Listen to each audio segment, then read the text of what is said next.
हमारे साथ जुड़ रहे हैं बहुत ही खास मेहमान, देश के जाने माने defence expert major general retired GD Bakshi साहब। बख्शी सर, हर किसी के जहन में यही सवाल सबसे पहले आ रहा है कि ये जो सीज फायर का ऐलान तो हो गया, लेकिन यहाँ अपर हैंड पर मौजूदा स्थिति में आपको कौन नजर आता है, अमेरिका या फिर ईरान?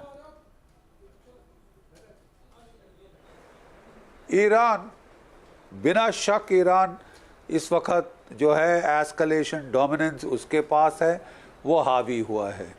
देखिए, जो अमेरिका के बड़े भारी विशेषज्ञ हैं जिन्होंने इस युद्ध को फोरकास्ट किया था, उन्होंने कहा है कि आज के दिन ईरान ज़्यादा सशक्त हो गया है युद्ध शुरू होने से पहले, क्योंकि आज के दिन उसके पास control of Gulf of Hormuz है। 40 साल 50 साल अमेरिका की पुरजोर कोशिश थी कि गल्फ ऑफ हॉर्मुज पे कोई एक देश हावी ना हो सके। आज ईरान हावी है और अमेरिका की गलतियों की वजह से हावी है, और उसको हटा पाना असंभव सा हो गया है। वो मिलिट्री कैपेबिलिटी के बाहर है। देखिए, जब ये लड़ाई शुरू हुई थी, डे 1 से मैं कह रहा था कि अगर अमेरिका रिजीम चेंज करना चाहता है, अगर अमेरिका वहाँ पे ईरान को तोड़ना चाहता है, टुकड़े टुकड़े करना चाहता है, जैसे कि इजराइल और अमेरिका का प्लान था, तो उनको बूट्स ऑन द ग्राउंड डालने ही पड़ेंगे। और बूट्स ऑन द ग्राउंड का अंदाज देखिए इस चीज़ से लग जाता है कि गल्फ वॉर 1 में जब इराक के खिलाफ युद्ध कर रहा था अमेरिका, उसने 7.5 लाख की फौज लगाई थी। 7.5 लाख जी, शामिल एलाइज की फौजें, ठीक है। गल्फ वॉर 2 में 3.5 लाख फौजें लगाई थी इराक पे कब्जे के लिए, जबकि इराक 1/4 साइज है, 1/4 साइज है ईरान का। इराक पूरा फ्लैट रेगिस्तान है, कोई कवर शवर नहीं है, जबकि ईरान में पहाड़ ही पहाड़ हैं, एल्बर्स माउंटेन, जैगरोस माउंटेन। तो अगर उसको लेना था तो कम से कम 3-4 लाख की फौज वहाँ पे ज़रूरी थी। वो अमेरिका के पास इस वक्त है ही नहीं साहब। उनको तो ड्राफ्ट करनी पड़ती, रिजर्विस्ट कॉल अप करने पड़ते ऐसी लड़ाई के लिए, 1-2 साल की तैयारी करनी पड़ती। अब आप बोलें कि 5,000 मेरीन जी, और कोई 10,000 airborne light infantry troops, paratroopers, और कोई 4,000 स्पेशल फोर्सेस, टोटल 20,000 से आप ईरान में तख्ता पलट कर देंगे, आप स्ट्रेट ऑफ हॉर्मुज को खोल देंगे। असंभव था, ठीक है, वर्ड गो से असंभव था। जो हमारी फौज में बोलते हैं टास्क टू फोर्स रेशियो, जी, फोर्स टू स्पेस रेशियो, वो बिल्कुल गलत थी शुरू से। हम कह रहे थे कि ये नहीं हो सकता, और वही हुआ है, बिल्कुल वही हुआ है। अमेरिका को क्या आप मानते हैं कि डोनाल्ड ट्रंप की अगर जो वो 27 को जो सर मैं ये जानना चाह रहा था, माफ कीजिए आपको रोक रहा हूं, क्या आपको लगता है कि डोनाल्ड ट्रंप की जो क्रेडिबिलिटी है वो इससे काफी ज्यादा डेंट हुई? साथ ही साथ इन 40 दिनों में अमेरिका अलग थलग पड़ गया पूरी दुनिया में? नहीं, बिल्कुल हुआ है, इसमें शक क्या है। बहुत अमेरिका की इज्जत धूमिल हुई है। अमेरिका की जो आर्म्ड फोर्सेस की मिलिट्री रेपुटेशन है वो धूमिल हुई है। और अमेरिका जो कि दुनिया को, डोनाल्ड ट्रंप साहब, ये देखिए बहुत निर्णायक युद्ध रहा है 21वीं सदी का। इसके चलते ये जो युद्ध है, दुनिया सोच रही थी कि इसमें फैसला होना है, क्या डोनाल्ड ट्रंप अपनी दादागिरी से दुनिया को वापस यूनिपोलर पावर इक्वेशन में घसीट ले जा सकते हैं, या मल्टीपोलैरिटी पूर्ण रूप से उभर कर आएगी। मल्टीपोलैरिटी पूर्ण रूप से उभर कर आ चुकी है, और रूस, चीन, ईरान, नॉर्थ कोरिया, इन लोगों ने अपनी ताकत दिखा दी है अमेरिका के बरखिलाफ। अमेरिका के साथ इजराइल था जो कि बहुत इनोवेटिव फौज हैं, ऑपरेशनली बहुत एक्सपीरियंस, तजुर्बेकार फौजें हैं।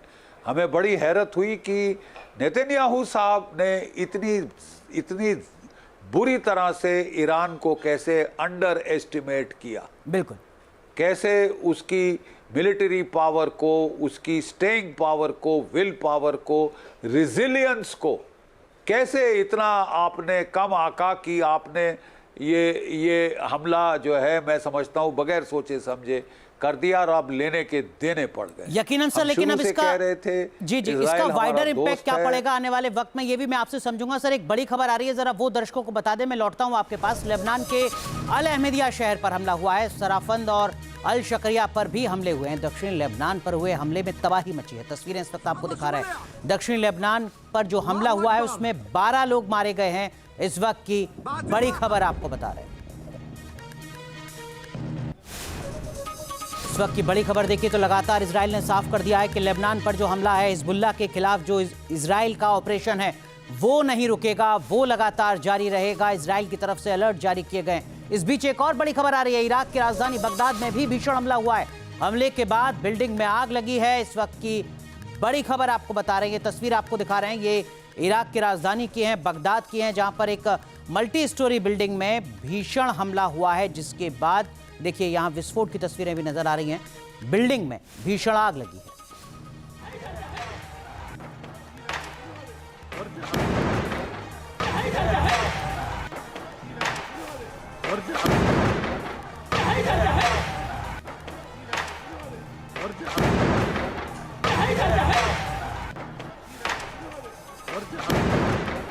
अब यह समझना भी जरूरी है कि 40 दिन के युद्ध में अमेरिका, इजराइल और ईरान को हासिल क्या हुआ। बात अगर अमेरिका इजराइल की जाए तो रिजीम चेंज का प्लान पूरी तरीके से नाकाम साबित हुआ।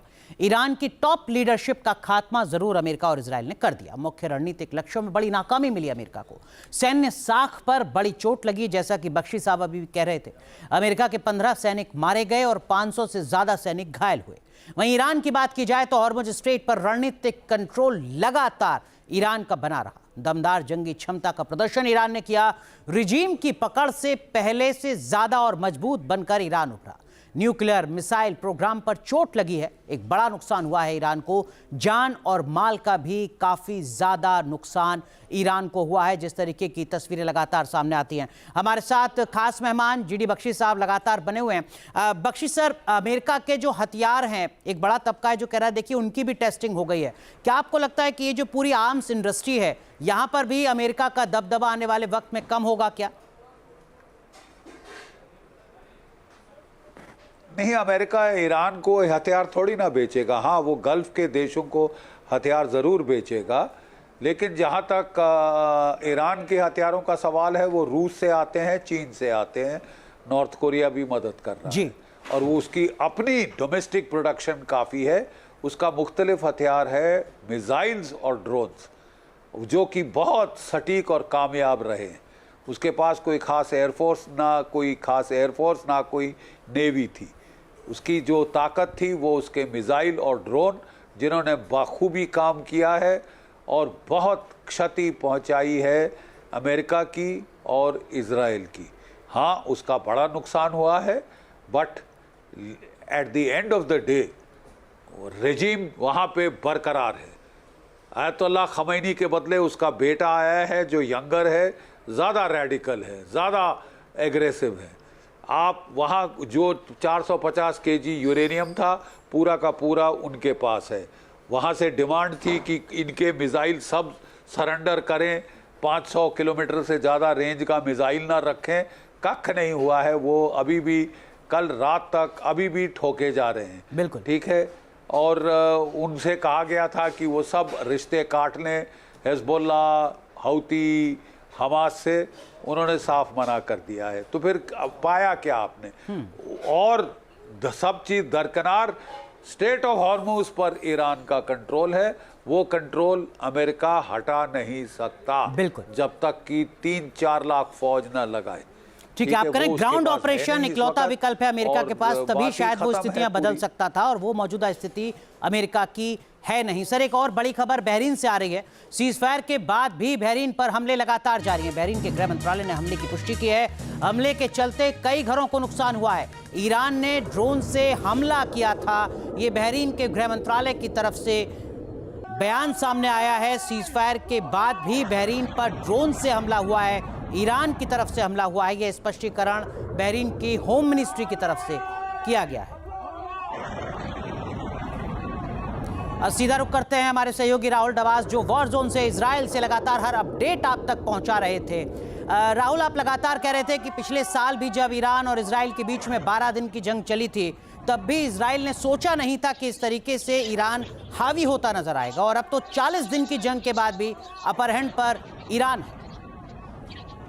देखिए अनुराग, इजराइल के लिहाज से तो स्थिति पिछली बार की तुलना में भी ज्यादा विकट है, ज्यादा संकट है। संकट इस लिहाज से अगर घरेलू मोर्चे की बात करें, अक्टूबर में चुनाव होने वाले हैं और जनता, इजराइल की जनता बेंजामिन नेतन्याहू से पूछेगी कि 40 दिन तक हमारे यहाँ धमाके होते रहे, लगभग 35 से लेकर 35 लोगों की अभी तक मौत हो चुकी है, बिलियंस ऑफ डॉलर का नुकसान हो चुका है, लेकिन उसके बावजूद आपने पाया क्या? कुछ भी नहीं, क्योंकि ना रेजिम चेंज होता है, ना मिसाइल संकट, ना ड्रोन संकट, ना हूती, ना हिजबुल्ला, ना न्यूक्लियर पावर, और किसी भी तरीके से जो एक तरीके से मिडिल पावर की इमेज है वो तेहरान की निकल के आई जब वो स्टेट ऑफ हॉर्मोन्स को कंट्रोल करता है। और ये तय हो जाता है कि वेस्ट एशिया में तेहरान अकेली ऐसी पावर है जो अमेरिका और इजराइल के संयुक्त मोर्चे से भी अकेले लड़ सकते हैं, क्योंकि इससे पहले हमने 6 डे वॉर से लेकर के जितनी भी जंग देखी उसमें आसानी से इजराइल अपने दम पर जीत गया था, और इस बार तो वो जूनियर पार्टनर था, सीनियर पार्टनर अमेरिका था। तो इजराइल के पास कुछ भी शेष नहीं है। फिलहाल इजराइल की कोशिश ये है कि आने वाले 5 से 7 दिनों के अंदर जो दक्षिणी लेबनान का इलाका है, हिजबुल्लाह का इलाका है, वहां सफाई अभियान चलाया जाए, वहां ग्राउंड ऑपरेशन किया जाए और एक बफर जोन बनाया जाए, क्योंकि अभी जो ब्लू हेलमेट है यानी United nation peace keeping force है वो फिलहाल दबाव में है, और उसके साथ एक जितना संभव हो उतना एरिया एंक्रोच किया जा सके, उस एरिया में से हिजबुल्लाह को साफ किया जा सके। तो वो कोशिश फिलहाल आईडीएफ की तरफ से नजर आ रही है।